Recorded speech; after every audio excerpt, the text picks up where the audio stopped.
What's poppin', y'all? The other day on Instagram, which you should follow me at helloyassine, I posted and I noticed that Coi Leray got her first top 10 single on the Hot 100. Solo single. It was for the song Players. Very poppin' song right now. Largely because of the remix. I'm pretty sure the music video they did was for the remix as well.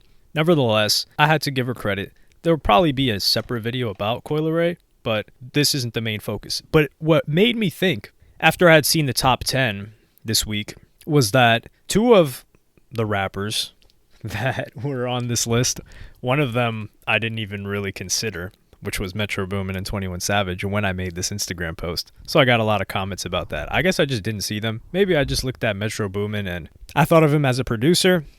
Regardless, sure, 21 Savage is up there in the top 10. But I said that two of them were female rappers, and it made me think back to something that Saweetie was saying towards the end of last year in an interview. So I'll play the interview clip for you guys right now, and then we'll get back in and talk about it just a little bit. Have you noticed like the turn in like the city, just kind of like things getting a little crazier out here? I mean, I think it's getting publicized a lot. Like there's always been shit happening in LA, obviously, but it feels like just like. I mean, LA and other cities, it just goes to show that this is the reason why women is running, rap and hip hop, because there's just so much violence and disrespect in the male music. You got to think, like, remember when, what was it, like 16, 17? Remember when like YG, Tyga, Chris was out? It was like fun. Big Sean. It was fun party. Right. T-Fly. Yeah. But it was like fun party music. It wasn't like, I'm going to do this to you and this, Right. So it's like, I feel like we got to raise the vibration with the music and get back to having a good time. Yeah. So as you just heard, this was a conversation that Saweetie was having, and Saweetie got a lot of flack for it.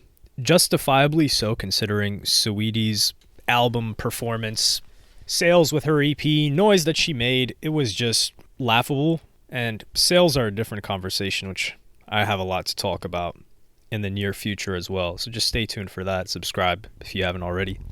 But I think she had a point with music in general. So I decided to pull up the charts for this week, which is getting a list of all of the rappers that are on the charts and what kind of vibe they're exuding in their music.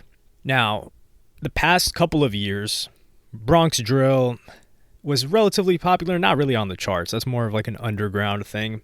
But artists like Lil Durk, street artists, were dominating. Violent music, stuff like that.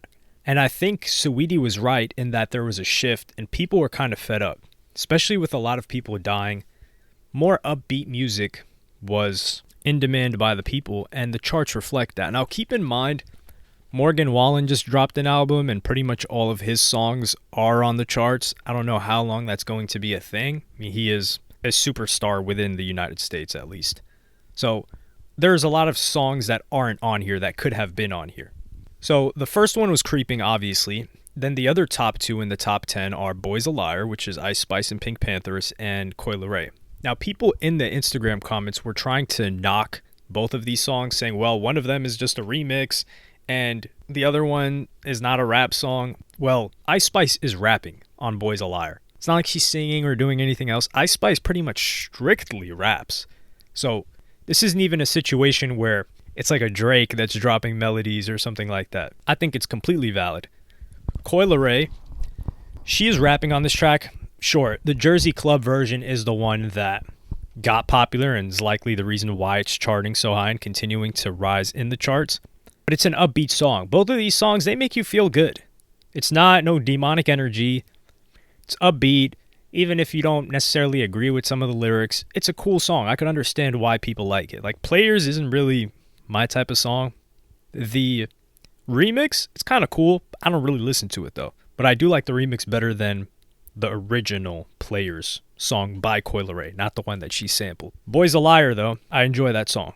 I've always enjoyed Pink Panthers since at least like probably a year ago. Now the next song after that, the next charting rap song or by a rapper, is Lil Uzi Vert's Just Wanna Rock. This kind of falls in the same vein. It's a Jersey Club song as well. It's an upbeat song. It's got a good vibe to it. It's enjoyable. Rich Flex is the next one, which is Drake and 21 Savage. That's at number 27. Kind of self-explanatory. That was one of the bigger albums of last year. 34, that's Superhero by Metro, Future, and Chris Brown. Okay, that makes sense. Then there's Spin Bout You, which is Drake and 21 at number 40. Then another one is Ice Spice, In Her Mood, at number 60. This one's completely a rap song. There's no Pink Panthers feature, yet it's charting higher than the majority of other male rappers, even A-list rappers, and that's including Lil Baby. Sure, Drake and 21 are charting above her, as well as Future, the song that he had with Metro. After that, though, is Freestyle by Lil Baby at number 64, which this song is like 5 years old, maybe even older than that. I don't even know why it's popping again, but congratulations to them. Then there's Forever by Lil Baby at number 74. At number 75, there's Watch This by Lil Uzi Vert, which is that Plug and B remix, which is another type of song where, it's not demonic at all, so to speak. It is a more calm track than Just Wanna Rock or Players or even Boy's a Liar. That's just pretty much what Plug and B is. But it's not angry, it's not violent, it's not rage-inducing. And then the last rap song that's charting is Nasty by Russ, which this is the first week for it charting. This is strictly a rap song, but it's kind of like one of those freaky rap songs. And that's relatively popular, but we don't know how long this thing's going to chart for. It's the first week. He did some good promotion, actually. He got some organic push through different TikTok communities, which can be looked into on its own. But my point is that there are none of these demonic, angry rap tracks that are charting at all. Not even very high. The rap songs that we see charting right now, none of them are violent. And I think Saweetie had a point. Maybe it was a shoot the messenger type of moment. And there is a bit of an exaggeration in my Instagram post where I said, the girlies are running rap now, which clearly isn't the case. But I do think people in my comments are not giving enough credit to where credit is due for people like Ice Spice that is making the right moves. If she was terrible, she wouldn't have made it this far. Partially because she continuously released music. That's one aspect of it. I'm just looking forward to seeing how this trend is followed by other rappers. Because there are other rappers that make not alternative music, but a little bit of more of a sing-songy type of style. And not the Rod Wave type of music, but more in the pop rap realm, maybe like alternative pop, but they're still rappers. And I'm looking forward to see if some of those rappers do well in the coming year, or coming months, I should say. Because as of now, who's really dominating? This style of music seems to be what's on the rise now. It's the type of music that I want to listen to. I'm not trying to hear Lil Durk diss somebody. And that's why I'm trying to see if any of these songs on Lil Durk's album actually stick as a hit. And if the one that sticks as a hit, is it one of those I'm going to run up on you, slide, kill 'em, ops type of song? Because Beef, it was known to be the easy way, not the easy way, because beefing is stressful. It's known to be a surefire way to get a lot of attention. But is that what's going to take Lil Durk to the next level? I don't think that's the case. I think Lil Durk's capped out on beefing. I think him making a smash hit where it's not just him being on a Drake song, I think that's what would elevate him to a newer audience. That's something that Ice Spice has been able to do with Pink Panthers. I think that was a great mutually beneficial collaboration. I think that's what Coi Leray's been trying to do and successfully did here.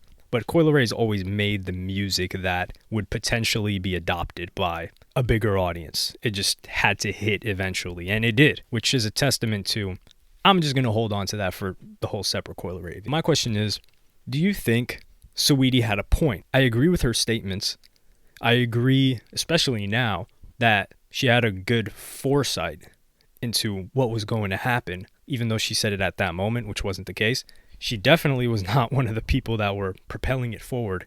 And for the people that are going to say and object with, oh, they're just forcing the female rappers and, they're pushing these songs hard. All of these songs are being pushed hard. How many songs have we seen that have been pushed hard but still didn't take off? There's plenty. You can put as much money and promotion as you want behind a song, but if it doesn't resonate, it really doesn't resonate. And you can't force people to enjoy something. You have to put something good enough for them to enjoy, which there's a baseline to. And I think these songs pass supersede that baseline by quite a lot. That's why I think they're hits. So I don't think there's anything we can do to take away from Coi Leray and Ice Spice in this scenario. Granted, Ice Spice has 2 songs on the charts right now, Coi Leray doesn't, and this is not including Lotto, which may have an upcoming hit, but I think Lotto is too much of a rapper to compare. Although she's got songs like that Sunshine song, I think it was, that was more of like a sing-songy type of hit, and she had the other one with Mariah Carey got on the remix. So I think Lotto is another female rapper that can tap into this style and make some hits. I'm trying to see more male rappers. Like right now it's just Lil Uzi Vert, Drake, 21 Savage, and Coi Leray and Ice Spice are pretty new. All of the guys that we're seeing right now are pretty much not veterans, but they've been in the game for 5+ years. 21 Savage has been here for like 8 years. The newest person that's on the charts this week is Lil Baby, who came into the game, 2017, 18, and Russ, but we don't know how long he's going to be here. He doesn't have the resources that a lot of these other rappers that we spoke about do have. So yeah, let me know what you think in the comments. Do you think this is going to be a shift in the style and change of what will be hits? Not what people will make. People will make usually follow what's going to be a hit. Let me know.